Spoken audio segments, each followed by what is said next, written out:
Hola hermanos, la parroquia de Santa María de la Asunción, a través de la Comisión Social, hemos preparado este encuentro con ustedes para hablar un poquito de esta fiesta de San José Obrero que se celebra el día 1 de mayo.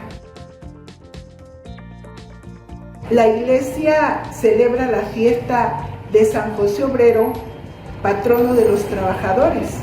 Es una fecha que coincide con el Día Mundial del Trabajo. Esta celebración litúrgica fue instituida en el año de 1955 por el siervo de Dios, el Papa Pío XII, ante un grupo de obreros reunidos en la Plaza de San Pedro en el Vaticano. El Santo Padre pide en esa oportunidad que el humilde obrero de Nazaret, además de encarnar delante de Dios y de la Iglesia la dignidad del obrero manual, sea también el próvido guardián de nosotros y de nuestras familias. El Papa Pío XII quiso que el santo custodio de la Sagrada Familia sea para todos los obreros del mundo especial protector ante Dios y escudo para tutela y defensa de las penalidades y de los riesgos del trabajo. Por su parte, el Santo Padre Juan Pablo II, en su encíclica a los trabajadores Labore Exercens, destacó que mediante el trabajo el hombre no solo transforma la naturaleza adaptándola a las propias necesidades, sino que se realiza a sí mismo como hombre. Es más, en un cierto sentido, se hace más hombre.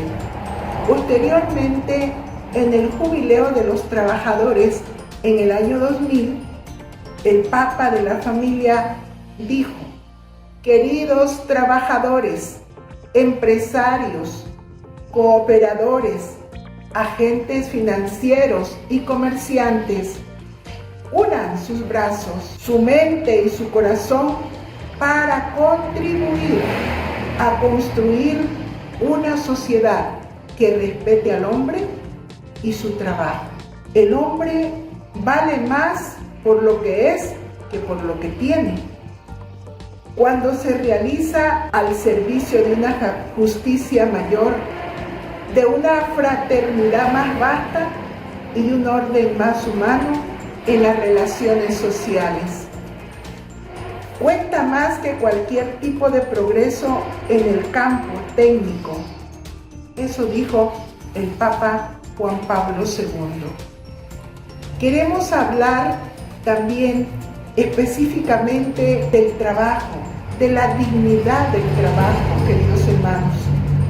Y esta encíclica del Papa, Labore Exercens, comienza con un argumento que está basado en las Sagradas Escrituras sobre el trabajo, que es más que una actividad o un bien, es una parte esencial en la naturaleza humana.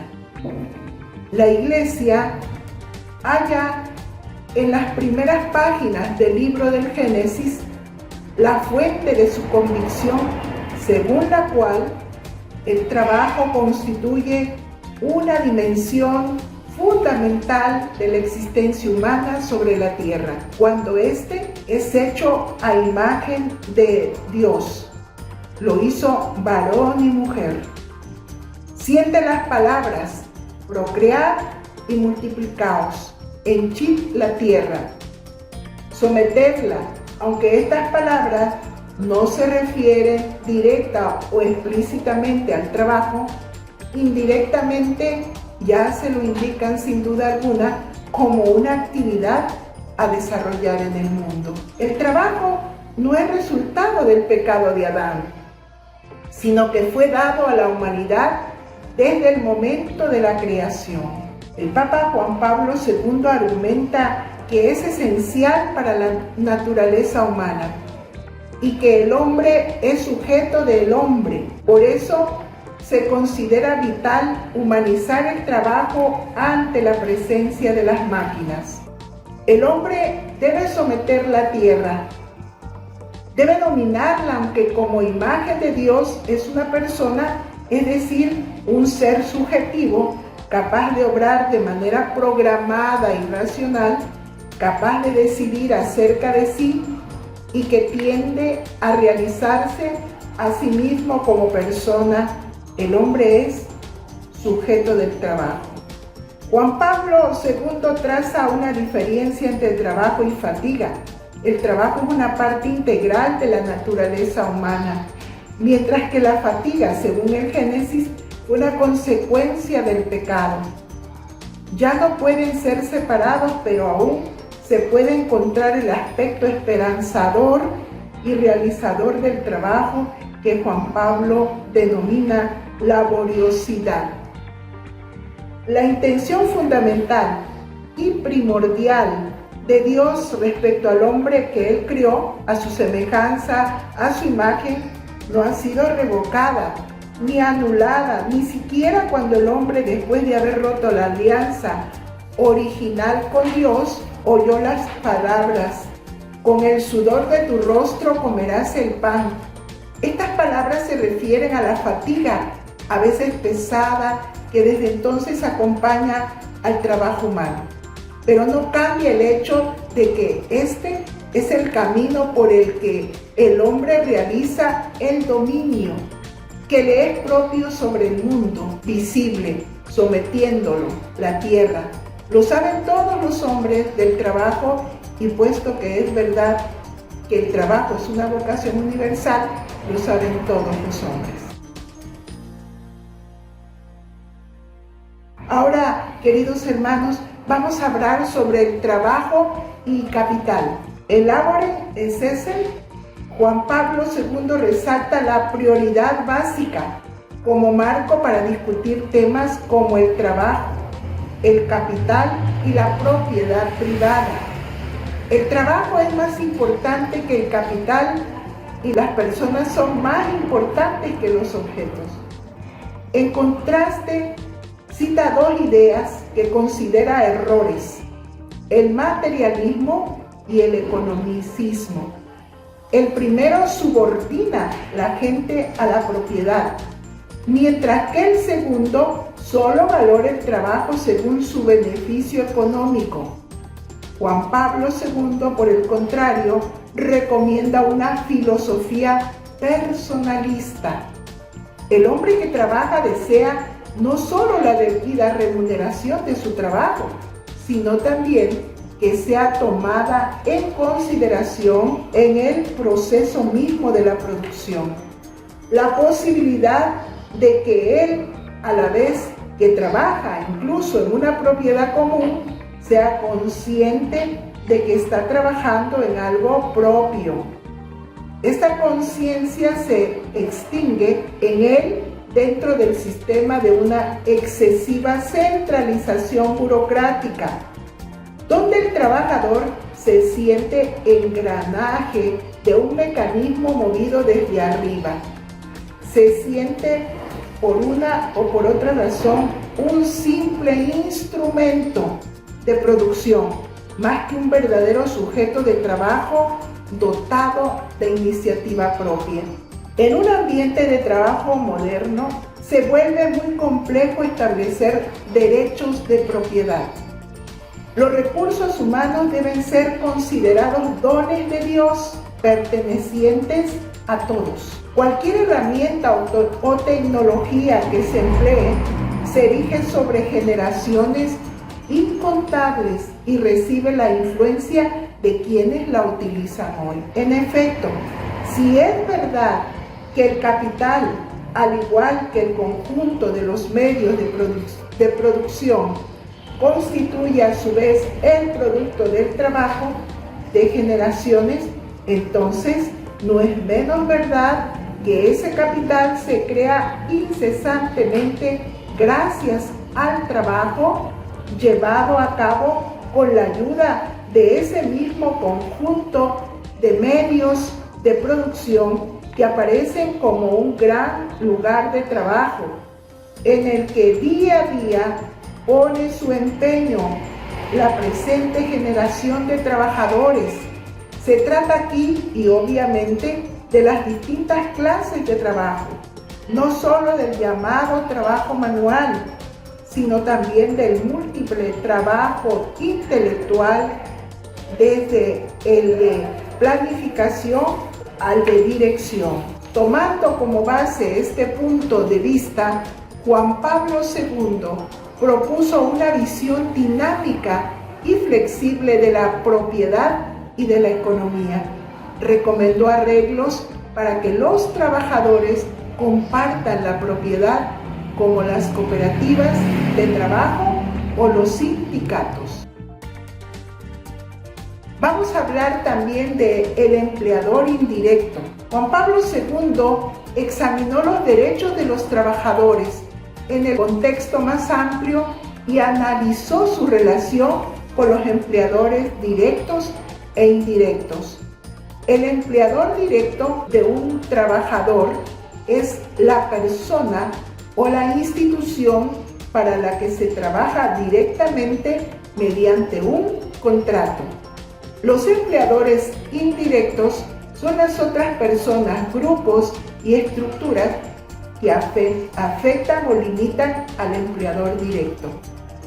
En el concepto del empresario indirecto entran tanto las personas como las instituciones de diverso tipo, así como también los contratos colectivos de trabajo y los principios de comportamiento establecidos por las personas e instituciones que determinan todo el sistema socioeconómico o que derivan de él.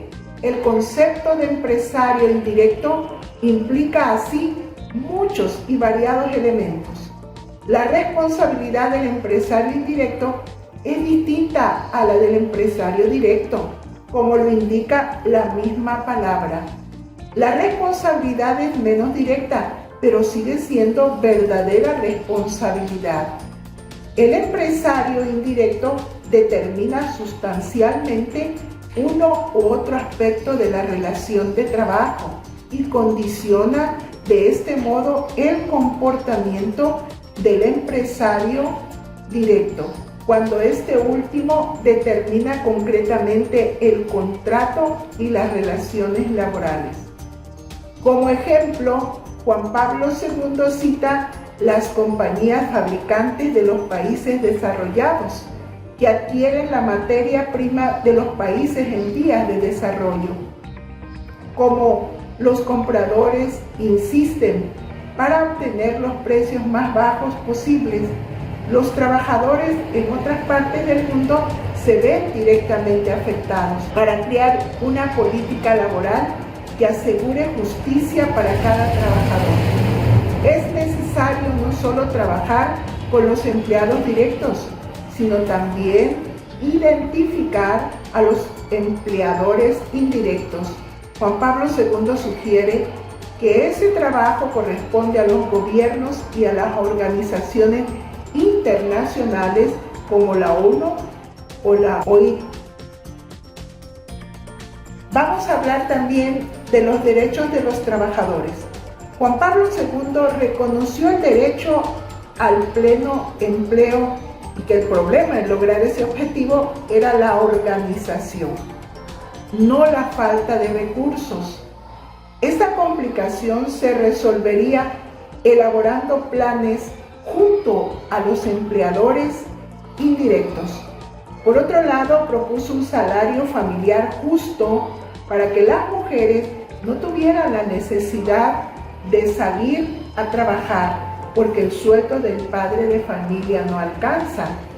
También reconoció la necesidad de que el trabajador posea un seguro social y vacaciones. En cuanto al derecho de huelga, si bien lo reconoce, lo propone como última medida en caso de que el diálogo fracase. En la encíclica también se dirige especialmente hacia los agricultores y las personas con discapacidad. Sobre las migraciones por motivos laborales, el Papa menciona que dejan expuestos a los trabajadores ante la explotación. Implican una pérdida para el país de origen de esta persona y hacen que se pierdan sus raíces culturales. Por eso recomienda que los estados protejan a los inmigrantes. Por último, vamos a hablar de la espiritualidad del trabajo. Labore Exercen finaliza con una sección que considera la importancia del trabajo en la espiritualidad cristiana.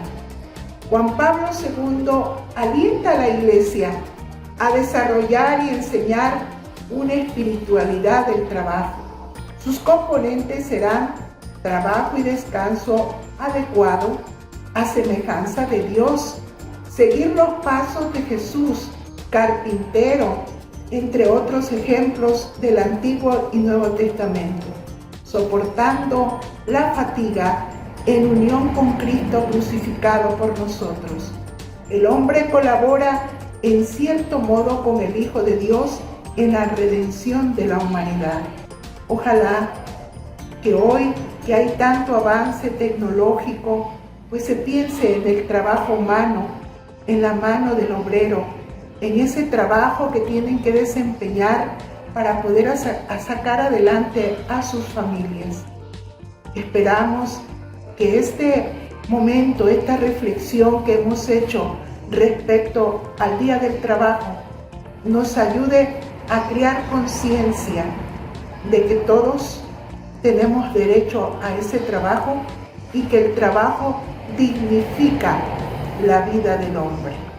Por eso es necesario que santifiquemos nuestra vida a través del trabajo. Dios les bendiga, mis queridos hermanos.